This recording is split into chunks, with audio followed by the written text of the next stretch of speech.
Hi friends, कैसे हो आप। उम्मीद करता हूँ कि सब ठीक होंगे। आज हम फिर से नया वीडियो लेके आ गए हैं। आज हम वीडियो में देखेंगे कि हमें कौन सा एसी लेना चाहिए, इन्वर्टर एसी लेना चाहिए कि नॉन इन्वर्टर एसी लेना चाहिए। तो इसके अमुक पॉइंट है कि हम उसके बारे में जानेंगे, और नॉन इन्वर्टर एसी क्या है, इन्वर्टर एसी क्या है, वो भी हम वीडियो में देखेंगे। हमें कौन सा लेना चाहिए वो भी देखेंगे। अगर आप हमारी चैनल पे नए हैं तो हमारी चैनल को सब्सक्राइब करें, वीडियो को देख के लाइक और कमेंट करें। अब हम वीडियो स्टार्ट करते हैं। तो ज़्यादातर लोगों को मगज में ऐसा आता है, जब इन्वर्टर की बात आती है तो वो क्या समझते हैं, जैसे इन्वर्टर पे चलने वाला एसी। लेकिन ये वो चीज़ नहीं है, वो इन्वर्टर पे चलने वाला एसी नहीं है। वो इन्वर्टर जो नाम है वो टेक्नोलॉजी का नाम है। तो आज हम दोनों के बीच में क्या डिफरेंट है वो सब हम देखेंगे। तो समझिए कि हम सबसे पहला जानेंगे कि नॉन इन्वर्टर में क्या चीज़ होती है, कैसे वर्क करता है नॉन इन्वर्टर। तो जैसे कि समझे कि ये रूम है। अब रूम का हमने 24 टेम्परेचर क्या किया हुआ है, सेट कर दिया है, रिमोट से हमने सेट किया है। अब क्या होगा, जब रूम के अंदर ये बाहर 36 टेम्परेचर है, सेल्सियस है, जब रूम का समझो कि 24 सेल्सियस आएगा तो क्या होगा, ये कंप्रेसर को क्या कर देगा, कट कर देगा, पावर कट कर देगा। तो यानी एसी क्या हो जाएगा, बाहर का कंप्रेसर क्या हो जाएगा, बंद हो जाएगा। जब ये रूम में गर्मी हीट चालू होगी, जैसे कि तुम दरवाज़ा खोलोगे, रूम का अंदर हीट उत्पन्न होगी, तो फिर क्या होगा, फिर से ये कंप्रेसर स्टार्ट हो जाएगा। यानी कहने का मतलब ये है कि जब कूलिंग आ जाएगा तो एसी क्या हो जाएगा, इसका कंप्रेसर बंद हो जाएगा। ये नॉन इन्वर्टर में ऐसा होता है। अब इन्वर्टर में क्या होता है, तो जब समझे कि तुम कि ये रूम है, हमने रूम के अंदर 22 टेम्परेचर सेट किया हुआ है, और बाहर का समझो कि 34 डिग्री टेम्परेचर है। अब रूम में जब 22 डिग्री टेम्परेचर आ जाएगा तो क्या होगा, ये कंप्रेसर है, कंप्रेसर कट नहीं होगा, कट ऑफ नहीं होगा। क्या होगा, इसकी स्पीड कम हो जाएगी। यानी कंप्रेसर चलने की जो स्पीड है वो क्या हो जाएगी, कम हो जाएगी।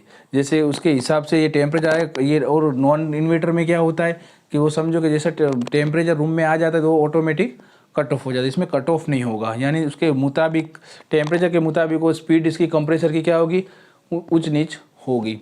अब देखेंगे कि हमें क्या कौन सा एसी लेना चाहिए, उसके बारे में हम बात करेंगे। तो सबसे पहला जो बात है वो है एयर सील्ड। अगर समझिए कि आपका जो रूम है कि शॉप है, कुछ भी चीज़ है, अगर पैक नहीं है, जैसे कि कोई पर्दा लगाया हुआ है, विंडो खुली है, तो आपको इन्वर्टर एसी लेना चाहिए नहीं। क्योंकि इन्वर्टर एसी में जब तक टेम्परेचर नहीं आएगा तो क्या होगा, तो उसका कंप्रेसर की जो स्पीड है वो फुली रहेगी। यानी एयर सील्ड होना बहुत ज़रूरी है। तो इसके लिए आप कौन सा लोगे, नॉन इन्वर्टर लोगे, कि जो डायरेक्ट कूलिंग कर देगा, जैसे आप चालू करोगे चालू कर देगा, कूलिंग चालू कर देगा। अब दूसरा जो है हीट लोड, जैसे कि समझिए कि आप फ्रंट टॉप फ्लोर पे रहते हैं, और ये जो सन की जो हीट है जो आपके हाउस पे पड़ती है, कि वॉल पे पड़ती है, तो क्या होता है, रूम में बहुत गर्मी होती है।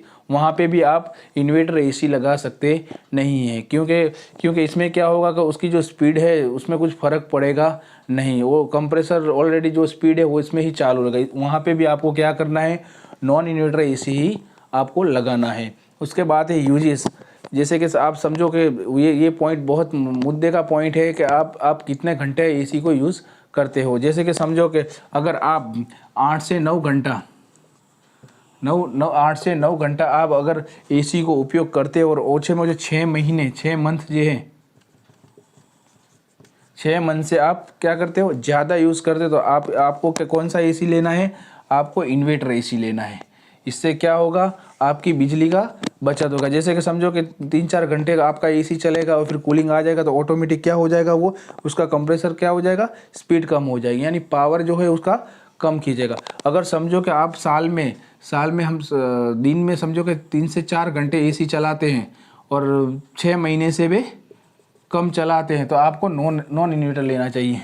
कि अमुक घर में ऐसा होता है कि कैसा होता है कि अगर कोई उम्र वाला इंसान रहता है तो ये एसी बहुत कम यूज़ करता है, तो वो क्या करता है, दिन में 3 से 4 घंटे एसी चलाता है। अगर वो उसमें तुम इन्वर्टर एसी लोगे तो तुम्हारे किसी काम का वो एसी नहीं रहेगा, क्योंकि वो तुम्हें ज़्यादा में ज़्यादा उसमें 8 से 9 घंटे तक ज़रूर चलाना है। इसके लिए आपको क्या है, बेस्ट नॉन इन्वर्टर लोगे तो इससे क्या होगा, आपकी लाइट का बचत भी होगा।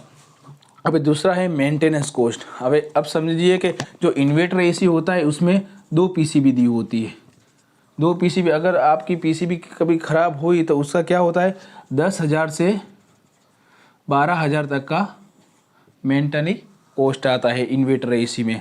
जब भी कुछ फॉल्ट होता है तो आपको इसकी सर्किट बदलानी पड़ती है। और दूसरा क्या है कि इन्वर्टर एसी में तुम प्राइवेट जो भी अलग से कारीगर बुला के उसके जल्दी रिपेयर कराने में बहुत दिक्कत होती है। कंपनी से अमुक चीज़ उसकी सर्किट नहीं मिलती, इसके लिए क्या होता है आपको कंपनी से ही वो काम करवाना पड़ता है। ऐसे ही नॉन इन्वर्टर में क्या होता है वो उसमें एक ही पीसीबी होती है और उसका जो मेंटेनेंस खर्च होता है वो क्या होता है 2 से 3 हज़ार रुपये का खर्चा होता है। यानी उसका जो कॉस्टिंग है वो नॉन इन्वर्टर का बहुत कम है। यानी दोनों का कंपैरिजन जो मेंटेनेंस के हिसाब से देखा जाए आपको तो नॉन इन्वर्टर एसी लेना चाहिए। और लास्ट जो है फास्ट कूलिंग, ज़्यादातर लोग ऐसा कहते हैं कि हमारे जो इन्वर्टर एसी में क्या होता है, इन्वर्टर एसी में जो कूलिंग बहुत कम आता है और नॉन एसी इन्वर्टर जो होता है उसमें क्या है कि उसमें कूलिंग ज़्यादा आता है। तो ज़्यादातर रूम आप सील्ड नहीं करते, मैंने आपको पहले ही बता दिया। जो एयर सील्ड नहीं होता तो उसमें क्या, अगर आपके रूम में के शॉप में एयर सील्ड नहीं है तो आप क्या कीजिए, आप नॉन एसी इन्वर्टर लगाइए।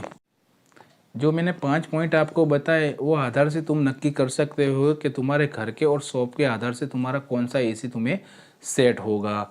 और ज़्यादातर क्या होता है कि मैं आपको एक एग्जांपल समझाता हूँ। समझो कि तुमने इन्वर्टर एसी लिया है, इन्वर्टर एसी क्या किया, 5 स्टार एसी लिया, कितने में, 40,000 रुपये में। अगर नॉन इन्वर्टर जो आता है वो कितना आता है, 3 स्टार लिया आपने, कौन सा लिया, 3 स्टार, वो पड़ा आपको 30,000 रुपये में। अब समझो कि तुम्हारे रूम में क्या है कि एयर सील्ड वो चीज़ नहीं है। अगर आप कैलकुलेशन करते हो मंथली के ईयर का कैलकुलेशन करते हो तो तुम्हें कितना 2 से 3 हज़ार का फ़ायदा होगा। कितना होगा, 2 से 3 हज़ार का फ़ायदा होगा। इससे क्या होगा, तुम इन्वर्टर का और नॉन इन्वर्टर में कोई फ़र्क आएगा नहीं। लेकिन मेन चीज़ क्या है कि तुम्हारे क्या है, मेंटेनेंस जो कॉस्ट है वो सबसे ज़्यादा डिपेंड इन्वर्टर में करता है। वो बहुत खर्चा बहुत होता है इन्वर्टर में। आपको हमारा वीडियो कैसा लगा प्लीज़ कमेंट करके ज़रूर बताएं।